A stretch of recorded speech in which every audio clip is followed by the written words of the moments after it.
So the theme for this year's celebrations is promoting employment through enhanced public infrastructure development. An interesting theme. The themes are always catchy. How do you explain this theme to many of our young people that are unemployed? They have gone through school and they have looked for jobs for donkey's years. They can't find them. And you're saying promoting employment through enhanced public infrastructure. There seems to be hope for them in this. Where is the hope? What is the hope? First of all, we should ask ourselves the question. The first question is there growth, economic growth in this country? Yes, there is economic growth. So the question is, why is there growth and there are no employment? The answer is that a lot of growth is being realized in sectors that do not have, that doesn't have high intensity employment opportunities. And here you've got places like telecom services, you've got banking sector. I think there is a need to focus on those areas that have got high intensity employment. If you look at agriculture, for example, that one has got backward and forward linkages. If you look at... But our budget doesn't cater for that, sir. We seem to give a niggardly amount to agriculture. I'm telling you what I think. I'm not the one who allocates the budget. But well, you're part of the process, so I'm glad you think the way you are telling me. The way I'm thinking is the way actually government thinks. But the only problem is that we have got limited resources. And a number of times the president has made it very clear that if you want jobs, look at agriculture, look at service industry, look at industry, look at ICT, and that's where the jobs are. Now, if you look at infrastructure development, you are looking at construction. Then it means that if you are in the construction industry, you're going to use cement. So this cement, in my view, should be cement which is produced here.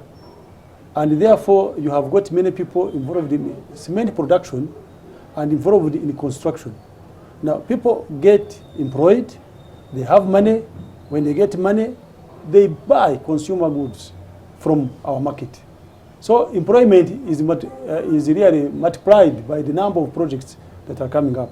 So that's why it's important. This theme of this year has got a lot of meaning.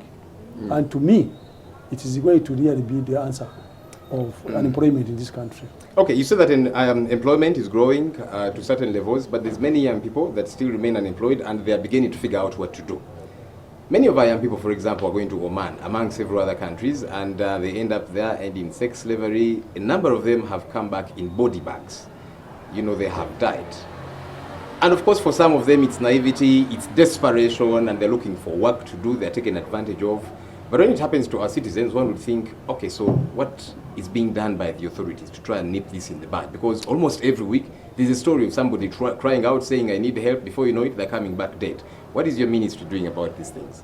My ministry has conceptualized a number of initiatives.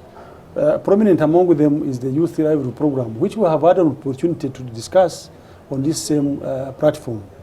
I have told you that ever since we started, we have accessed 237,000 youth directly. But if you look at the beneficiaries of this money, you are talking about almost 500,000 who are directly getting money from this program.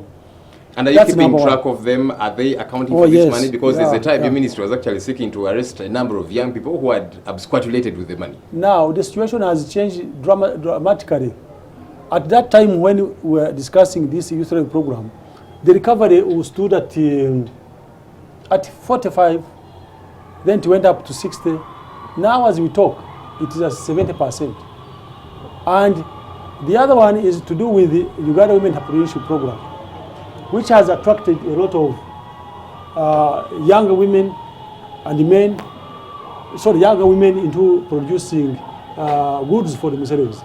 So the programs that we have put in place, in my view, are aimed at getting employment for these young people. And okay, so even as we wait for that to happen, Mr. Bigirimana, back to my question of, there's already these ones that are desperate and they have run off because they don't see anything available for them. and so they've gone where they have gone to Oman and these different places, and they're dying. And my question is, your ministry, which is the Ministry of Labor, Gender and Social Development, should have picked interest. Have you?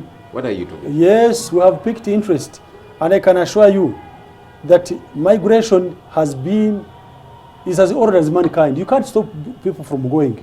But what we have done is to make sure that we put in place mechanisms of tracing these people who go. For example, we have licensed more than 100 companies, and these companies are taking people out in an arrangement that we have made with them, with the receiving countries. We have so far signed bilateral agreements with some countries.